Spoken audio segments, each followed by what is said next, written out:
પાટણ જિલ્લાના રાધનપુર ખાતે રાજકીય અને સાંસ્કૃતિક ભાવનાની અનોખી ઝાંખી જોવા મળી છે। જ્યારે રાજ્યસભાના સાંસદ મયંકભાઈ નાયકના 55મા જન્મદિવસની ઉજવણી રાધનપુર તાલુકા ભારતીય જનતા પાર્ટી દ્વારા સુરભી ગૌશાળામાં કરવામાં આવી હતી। આ પ્રસંગે 251 કિલો ગોળથી ગૌમાતાને નિરંગ કરાવવામાં આવ્યું હતું। ગૌસેવામાંથી લોકસેવાની ભાવના ઉજાગર થતી હોય છે તેવો ઉદ્દેશ પણ ઉજવણી પાછળનો હતો।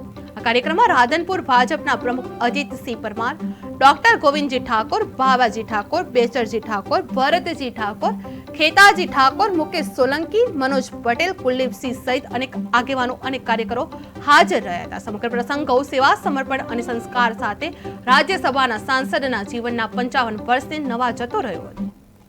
આજે ગૌશાળા ખાતે શું કાર્યક્રમ?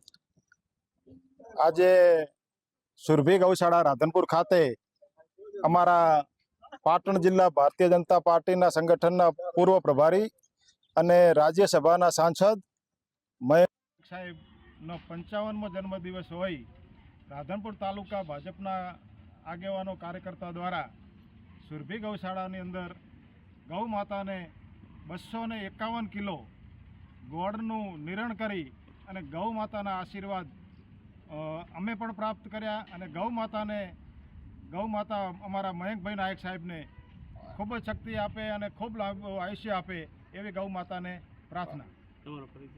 અજીતસિંહ નાથુસિંહ પરમાર, તાલુકા ભાજપ પ્રમુખ।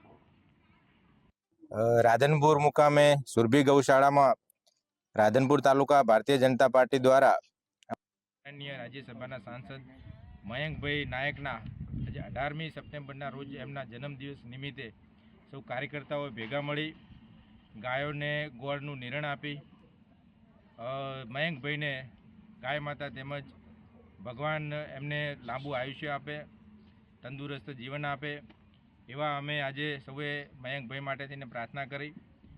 આજના પ્રસંગે રાધનપુર તાલુકામાં આ કાર્યક્રમમાં અમે અજીતસિંહ પરમાર, રાધનપુર તાલુકા ભારતીય જનતા પાર્ટી પ્રમુખ, તેમજ અમારે બેચરભાઈ મહામંત્રી તેમજ ભારતીય જનતા પાર્ટીના સૌ કાર્યકર્તાઓએ સાથે મળી અમારા મયંકભાઈ નાયકનો